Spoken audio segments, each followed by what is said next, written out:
Ярмарка с национальным колоритом. Тут вам и ингушская музыка на дахчинпандере, и халва, и истинги, изготовленные вручную умелыми ручками мастериц. К примеру, Лиана Имагожева этот вид искусства начала осваивать совсем недавно, но сразу втянулась и поняла, что это ее. Если тебе нравится то, чем ты занимаешься, тогда это уже физически сложно, а остальное уже не кажется сложным. Там разные техники есть. Мокрое валяние, сухое валяние. Мы там попробовали на коврах. Коврами, я не знаю, ничего не сравнится, потому что это ингушские орнаменты, которые ты наносишь. Вот кажется, вот так работали бабушки наши. Это приятно. И рисовать их приятно, и создавать их приятно. И они имеют практическое значение. Возможность попробовать себя в таком непростом и интересном ремесле у Лианы и еще 14 мастериц появилась благодаря проекту «Орнамент. Символ жизни», который поддержал фонд президентских грантов. Мастерицы в течение полугода осваивали технику войлочного ковроделия.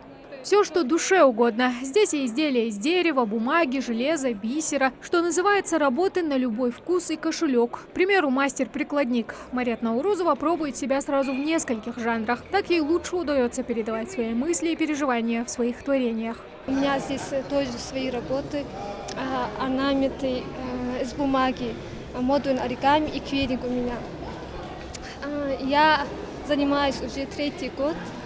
Модуль оригами и квилингом. Каждый прямоугольник складывается в модуль, а соединяются они путем вкладывания друг в другу.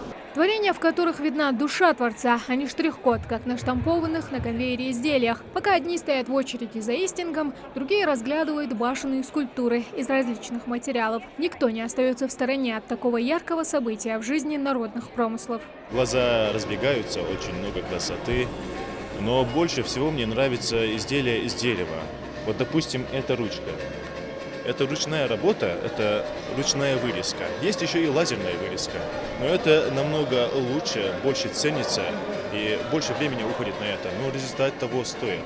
Я случайно проезжал, увидел вашу ярмарку, зашел, она мне очень понравилась. Так как я сам тоже художник и люблю это ремесло, посмотреть. Красиво, конечно. Если бы еще больше. У нас очень много талантливых людей, художников.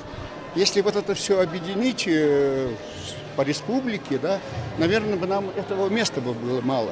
Встретить интересных творческих личностей и уникальные предметы, сделанные их руками, отыскать что-нибудь эдакое или просто часами гулять, изучая плоды труда мастеров, сегодня могут все желающие. Вход совершенно свободный. Ставили результаты работы и учеников, и учениц, и помимо этого сами мастерицы, мастера представили свои какие-то разные интересные вещи. Здесь присутствует сегодня Ассоциация ремесленников Республики Ингушетия, которая представила свои какие-то наработки из дерева, из ткани, в общем, совершенно разные. В общем, наша главная задача – это соединить, объединить и собрать на единой такой площадке мастеров декоративно-прикладного искусства республики и классно провести время. Кульминация ярмарки – традиционный аукцион. У каждого мастера есть возможность представить свой продукт, чтобы вырученные деньги направить на благое дело. Тамара Хашагульгова, Магомед Белакиев, Новости 24.